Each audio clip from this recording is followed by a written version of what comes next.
Tenho legitimidade para dizer isso, pois integro a mais alta corte do nosso país. Sobre o falso lema de que deve haver uma contenção de determinados setores, imprensa, judiciário, se acabou com a liberdade de imprensa, se prendeu ou foram afastados milhares de juízes e promotores, como na Hungria, sobre o falso lema de que eles precisam se autoconter. O Estado de Direito não significa a prevalência da vontade ou das pré-compreensões dos intérpretes da lei. Eu tenho meus valores, eu tenho minhas pré-compreensões, mas eu devo servir à lei e à Constituição. O Estado de Direito impõe a autocontenção, o que se contrapõe ao ativismo judicial. O ativismo suprime, desconsidera e supera os consensos sociais estabelecidos pelos representantes periodicamente eleitos pelo verdadeiro detentor do poder, que é o povo. Só um poder judiciário independente é respeitado. O respeito se dá pela independência. Um judiciário vassalo, covarde, um judiciário que quer fazer acordos para que o país momentaneamente deixe de estar conturbado, não é um judiciário independente. E o judiciário no Brasil é um judiciário independente. O judiciário que não é independente não tem o direito de ser chamado judiciário.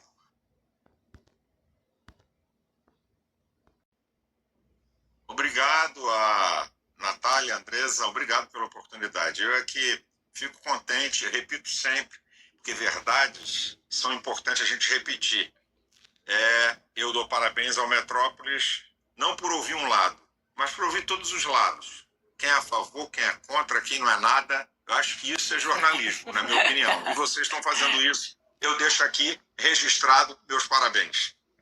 Obrigada, viu, pastor? Muito bom falar com o senhor agora, porque a gente está sentindo a direita caladinha aqui. A gente tentou ouvir muitas pessoas, né, para repercutir essa decisão com relação ao Alexandre de Moraes. Ele intimida tanta gente assim? Eu sei que o senhor não se intimida por nada, não. Como é que o senhor viu essa decisão e por que tanta gente caladinha assim? Deixa eu dizer uma coisa para você. O Alexandre de Moraes está recebendo a recompensa de todos os seus atos desses últimos anos. Eu postei de 2022 para cá mais de 40 vídeos denunciando e chamando ele de ditador da toga por suas atitudes rasgando sucessivamente a Constituição, promovendo perseguição política vergonhosa. Deixa eu dizer uma coisa para vocês. Se você observar, eu venho denunciando agora, do dia 10 de julho para cá, tem mais de 10 vídeos meus dizendo do que poderia acontecer tanto com Alexandre de Moraes quanto com o Brasil. Se você pegar o documento, o que menos tem no documento é economia. O que mais tem é censura, liberdades. Isso é caro para as nações mais democráticas do mundo, não é só a América. Então, Alexandre de Moraes, lá diz STF no documento, mas nós sabemos que Alexandre de Moraes emitiu ordens secretas e ilegais contra plataformas americanas, ameaça de multas milionárias, a gente brasileira que tem cidadania americana. Gente, para pensar, não é bravata, não é questão de direita ou esquerda. Só para pensar um pouquinho. Como, num Estado democrático de direito, Alexandre de Moraes institui o crime de opinião? Isso é um absurdo. A censura é vedada. Artigo 220, parágrafo 2º. Artigo 5º, inciso 4 da Constituição, a liberdade. E deixa eu dizer uma coisa. Liberdade de expressão para todo mundo falar a mesma coisa é ditadura da opinião ou ditadura do falso consenso.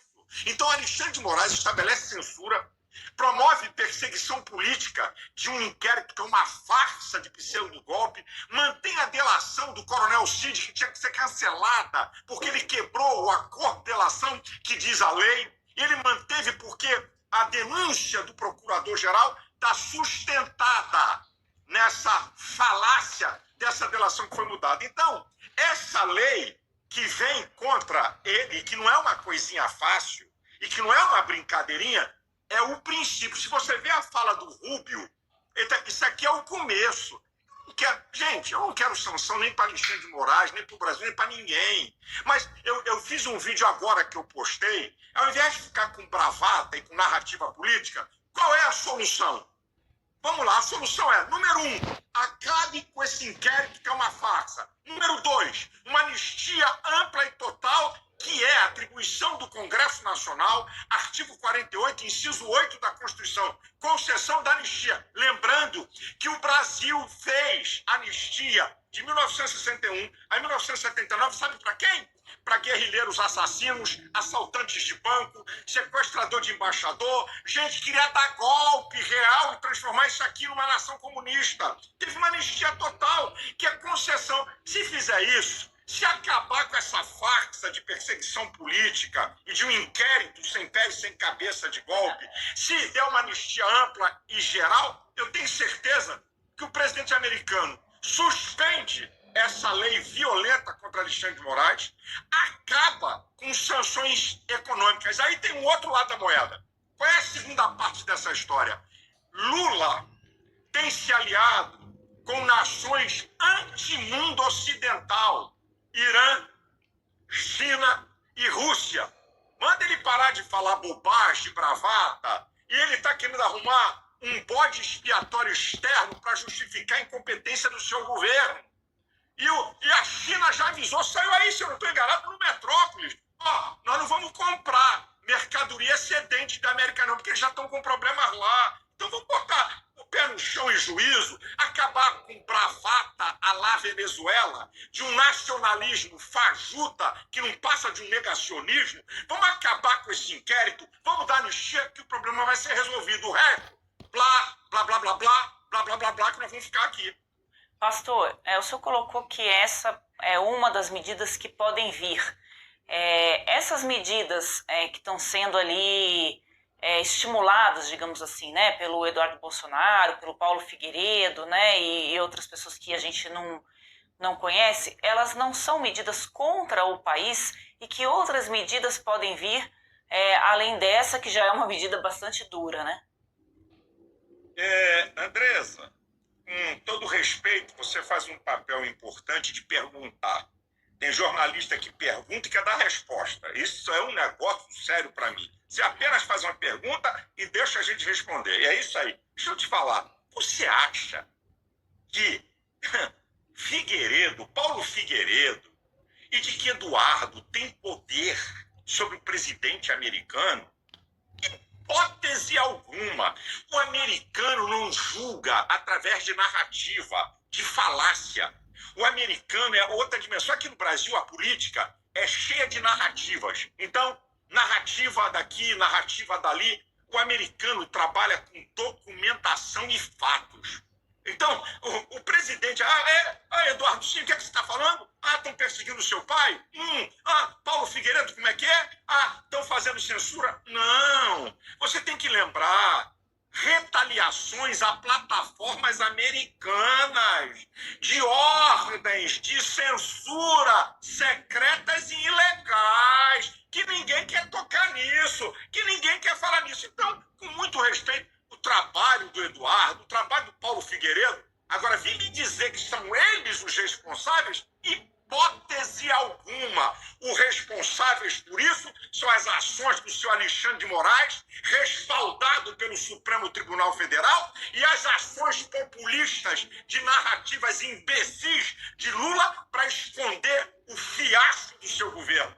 Isso aqui é questão. Lula vem criticando americano. Não, porque o dólar, gente, eu fico até com vergonha de falar isso aqui, é porque o dólar, quem decidiu que o dólar é moeda padrão? Pelo amor de Deus, não faça isso não. Não faz o Brasil passar vergonha internacional com uma burrice e uma ignorância dessa. Essas que são as questões. Isso vai muito mais além do que Eduardo e Paulo Figueiredo, por mais que eles tenham mostrado documentos, que eles devem ter mostrado com certeza. Agora, acreditar que são eles os responsáveis por isso, não dá.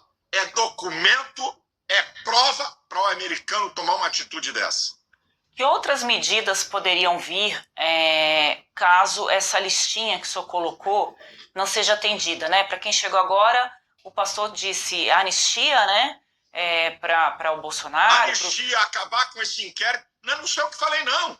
É o documento do presidente americano e a fala do Rubio hoje. Tá? Anistia geral e restrita, acabar com essa farsa de perseguição política de golpe, que não é só a Bolsonaro, mas a toda a direita. O Lula parar de se aliar com nações anti-mundo ocidental. Aí nós vamos ter uma solução para essa questão. E outra, eu estou falando de sanções... Qual as medidas, pastor, o senhor diria? Porque também, diante dessa lista aí, é melhor entregar o Brasil para os Estados Unidos comandarem de uma vez. O chefe da OTAN, Andresa, o chefe da OTAN, a Organização do Tratado do Atlântico Norte, abriu a boca e disse: a Europa pode retaliar o Brasil com sanções de 100%. Por quê? Olha só, há uma rixa entre europeus e americanos, isso é antiguíssimo, tá? Mas quando se trata de direitos humanos e liberdade dos povos, eles se alinham. Então, se acham que apenas uma canetada ou uma sanção do presidente americano acabou por aí, já foi dito por eles. Esse é o início de um processo. Podem aumentar essa taxação, pode vir retaliação da Europa e retaliações sérias sobre outras autoridades brasileiras com essa lei que alcançou agora o ministro Alexandre de Moraes. Não sou eu que digo, não. São os fatos que foi posto na mesa pelo Rubio, tá? Na fala dele hoje e nas falas que vêm sendo, não é, construídas pelo presidente americano e pelo seu secretário. Essa que é a verdade. Pastor, o senhor conversou com o ex-presidente Jair Bolsonaro? Qual que é a avaliação dele dessa questão? Eu não posso perguntar para ele, porque ele não pode falar, mas para o senhor ele pode.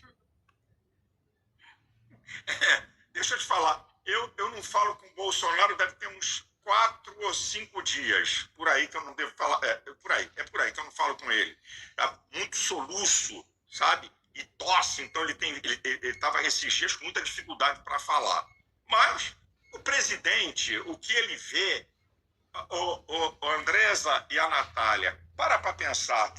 Uma coisa é uma pessoa ser condenada e saber que está errada. Outra coisa é você saber que é uma injustiça de perseguição política, nada mais, nada menos do que isso. Poxa, eu podia linkar aqui para vocês e provar. Eu já falei isso tantas vezes. Eu vou dizer algumas coisinhas para vocês para poder consubstanciar por que esse inquérito é uma farsa. Vamos lá? Entre os dias 2 e 8 de janeiro, a ABIN, Agência Brasileira de Inteligência, enviou para as autoridades do governo Lula 30 alertas que poderiam haver manifestações violentas em Brasília. Nenhum alerta falava em tentativa de golpe. Aqui é a primeira, ok? Segundo, 220 câmeras em Brasília. Cadê as imagens que seu Flávio Dino escondeu ou apagou para ver quem é quem? Vocês acham que um inquérito de golpe se julga pessoas no pacote? Um golpe tem que ter a função de cada um. O que cada um participou, onde quê? Querem me convencer que idosos de 71 anos, 70, 67, donas de casa, queriam dar golpe? Eu já disse aqui, a esquerda fez manifestações piores do que o dia 8, com pessoas feridas, com policiais feridas, e não aconteceu nada. Eu não sou a favor de baderna que quebra o patrimônio público, e tem lei para isso. dano ao patrimônio público tem lei, apesar que nunca ninguém da esquerda foi preso por dano ao patrimônio público. E eu não concordo com dano ao patrimônio público. Agora, golpe contra patrimônio público não existe, gente. Eu posso continuar linkando. Você quer ver uma outra? Alguém da imprensa, que não foram vocês, plantaram uma incentiva de uma farsa que é uma fake news. Minuta de golpe. O que é minuta de golpe? Um documento de hipótese de Bolsonaro para os comandantes militares baseado na Constituição. Artigo 142, a lei e a ordem, do artigo 136 ao 139, estado de sítio, estado de defesa, e para implantar estado de sítio, estado de defesa tem que consultar o Conselho da República e a aprovação do Congresso Nacional. Você já viu alguém dar golpe com Constituição? Não tem minuta de golpe. É um documento, e o ex-comandante do Exército falou isso no depoimento à Polícia Federal e falou isso agora diante dos ministros do STF. Eu podia continuar esse assunto para mostrar que é uma farsa de pura perseguição política. Bolsonaro, nada mais e nada menos. Então, acabem com isso, que não sou eu, não. Pega o documento do presidente. É uma vergonha americano. É uma vergonha internacional para o Brasil. Tá? Essa caça às bruxas e perseguição ao presidente. Aí na outra parte ele fala do que eu já coloquei aqui, da questão de censura, ordens de censura ilegais e secretas às plataformas americanas. Essas que são as verdades. Não estou tapando o sol com peneira, nem fazendo jogo político. Isso é verdade, gente. Isso é verdade. As ações de hoje, né, o que a gente saiba, estão concentradas no Alexandre de Moraes. A expectativa, né, dos senhores é que elas se ampliem para outros ministros do Supremo? Olha, eu já disse aqui, repito, eu não desejo isso nem para Alexandre de Moraes. Uma coisa o que o senhor deseja para o Alexandre de Moraes? O que eu desejo é que ele se arrependa, volte atrás e acabe com essa palhaçada. Até para ele ser beneficiado. É o que eu desejo. Deixa eu falar uma coisa para vocês. Eu sou duro, eu sou veemente no meu discurso, na defesa do que eu acredito, mas eu sou um cristão. E eu não quero mal para ninguém. Eu não desejo mal. Legal, Alexandre de Moraes está ferrado. Não. Eu não quero ter expectativa. Uma coisa é a constatação de fatos. Tá, o Rubio falou hoje, isso é o começo. Se o Brasil dobrar a aposta, se Lula dobrar a aposta, se Alexandre de Moraes dobrar a aposta e os ministros do STF, parte deles dobrarem a aposta, vamos ter sanções piores e vamos ter outros ministros incluídos nisso. E eu não desejo isso. Eu desejo paz. Eu desejo que o Brasil prossiga a sua caminhada em paz. Ganhe a eleição quem tiver o voto do povo. Nada de canetada, como diz aí, nada de WO, nada de tirar alguém por canetada e por perseguição. Vamos seguir em frente, gente. Essas são verdades que eu estou colocando aqui. Não desejo isso para ninguém. Com muita honestidade, desejo uma solução. A gente acompanhou que assim que o presidente americano, Donald Trump, anunciou que aconteceria o tarifaço lá em 9 de julho, né, agora, enfim, que valeria a partir do dia 1º de agosto agora, ele agora, nessa tarde, já assinou e vai realmente acontecer o tarifaço dos 50%, né, agora na sexta-feira, mas desde que ele fez esse anúncio, as pesquisas vinham mostrando uma reação positiva ao que as respostas que principalmente o presidente Lula vinha dando. Então, uma popularidade, né, melhorando no caso ali que estava muito ruim, principalmente depois da situação com IOF, aí veio na esteira ali positiva para o governo a partir do discurso. Digitalizou os cadernos e devolve.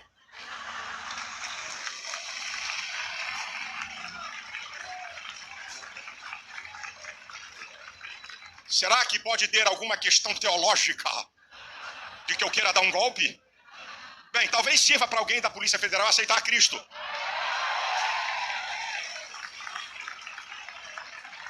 Sabe o que é esse inquérito? O inquérito fala de obstrução de justiça, formação de quadrilha, golpe de Estado, intervenção para ajudar governos estrangeiros. O que é que eu tenho com isso, gente? Para vocês terem a ideia do nível da perseguição. Só que ele escolheu o cara errado. Não que eu seja o Superman Gospel. Não. Ele escolheu o cara errado e eu explico por quê. Porque eu não tenho medo de ser preso, eu não tenho medo de ser retaliado, e a pior coisa é você lutar com alguém que não tenha medo naquilo que você quer lutar. Segundo, com todos os meus defeitos e limitações, eu sou um ungido de Deus. Eu sou uma voz profética. Ele escolheu o cara errado para tocar. E eu declaro aqui para a igreja, já declarei nas manifestações, eu declaro aqui, em nome de Jesus, esse homem vai ser julgado ou pelas leis desse país, ou pela ação de Deus, ou as duas coisas juntas. Mas ele vai cair, vai chegar a hora dele. Eu não desejo mal para ninguém, mas vai chegar.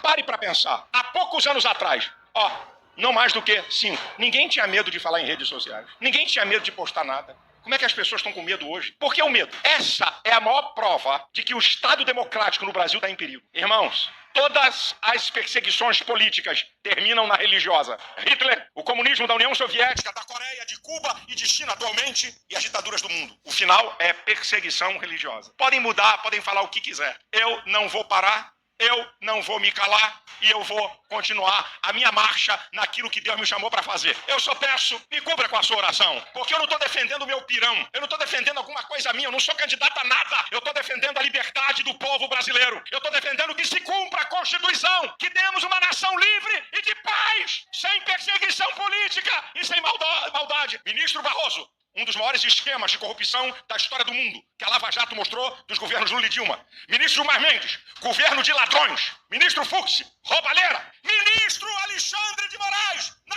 USP, ladrões. Ups, só estou mostrando. Nada de manifestação. Querer discutir comigo tem que vir preparado com a história. O Malafaia apoiou Lula, e também depois apoiou Serra, e depois também apoiou Aécio, e agora apoiou Bolsonaro. Tu que brincava de carrinho? Jogava bola de gude? Chupava chupeta? O que tu sabe da história desse país? E outra, quando eu deixei de apoiar, larguei o aço neles. Por que é que eles não falaram nada contra mim? Desculpa uma expressão chula. Porque eu não tinha rabo preso.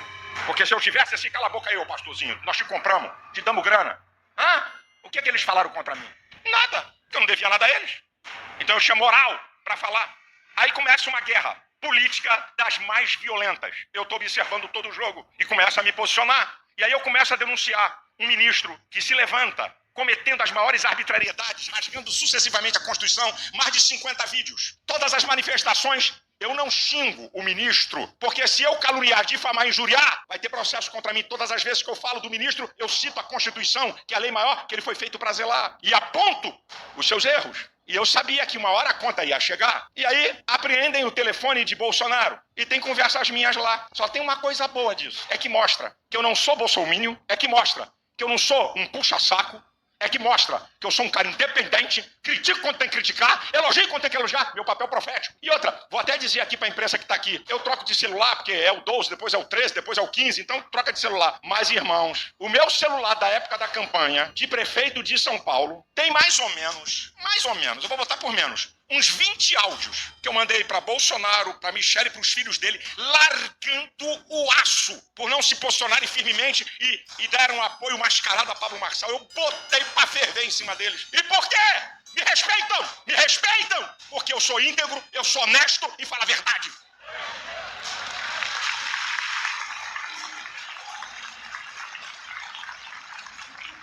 Quem é que fala de Bolsonaro e continua do lado dele? Ninguém. É defenestrado. E por que eu continuo? Porque me respeitam. Agora eu mando em Bolsonaro. É uma coisa fantástica. Fenomenal. Eu quero saber qual é o ministro que eu nomeei. Qual é o cargo de segundo escalão que eu nomeei. Eu queria saber o nome que eu não sei, de tanto poder e influência que eu tenho. Eu não conheço. Nessas conversas com o Bolsonaro, eu tenho intimidade e eu falo. E até bobagem.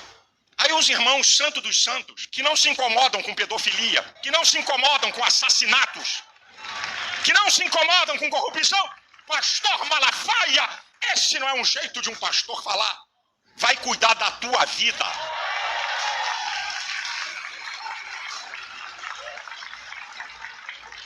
Vai dar lição de moral? Não em mim. Eu sou ser humano. Eu nunca, até aqui os pastores aqui, eu sou um homem perfeitíssimo. Aleluia, louvado seja eu, glórias ao meu nome. Louvado seja eu entre todos os seres humanos. Eu tenho defeitos, não acerto todas, tenho o meu jeito de falar. Agora, o que o vazamento trouxe? A minha integridade, a minha honestidade, de criticar o que tem que criticar, de falar bem o que tem que falar bem. Agora, pare aí, pare! Pare. Artigo 5º, inciso 10º da Constituição. É inviolável o sigilo das pessoas. Por quê? Quem da Polícia Federal que controla os inquéritos? Quem controla os inquéritos é a Polícia Federal. Sabe qual é a primeira coisa quando você é chamado? É a primeira folha dizendo sigiloso. Por que vazam isso? Para desviar a atenção da sociedade para os crimes do ministro Alexandre de Moraes. Para tirar a atenção disso, já que eu venho batendo firme. Agora, escute isso, irmão. Você pergunte a qualquer juiz, a qualquer jurista, um ministro, ou um desembargador, ou um juiz, só pede apreensão de passaporte se houver provas de fuga eminente. Como? Quando a bomba estourou, na quinta-feira eu estava em Portugal. Soltei vários vídeos. Voltei pro Brasil. Como é que eu vou fugir? Era para mim ficar lá. Pense, irmão. Pelo amor de Deus, povo de Deus, pense. Hein? Se para prender um celular tem que haver provas de possível fuga eminente, como é que eu venho de volta? Para vocês verem a covardia da perseguição e da maldade. Apreendem meu celular, meu passaporte. Eu estou sendo investigado. Eu não estou indiciado.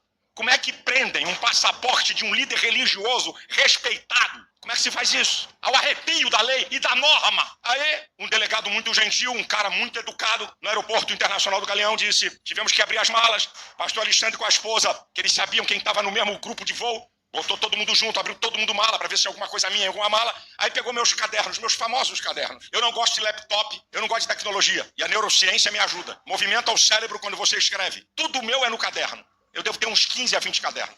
Levei 4. 3 cadernos exclusivos com esboços de mensagem. E um caderno onde todos os vídeos que eu faço e os discursos nessas manifestações eu escrevo. O delegado federal abriu e folheou os cadernos. Ele folheou caderno por caderno. Eu falei: amigo, me devolve esses cadernos, porque são esboços de mensagens que eu prego. Pode esse aí que eu escrevo sobre o que eu vou falar, fica com esse aí. Ele olhou, mas ele estava debaixo de ordem do chefe da Gestapo de Alexandre de Moraes em Brasília. O delegado lá, chefe da Gestapo,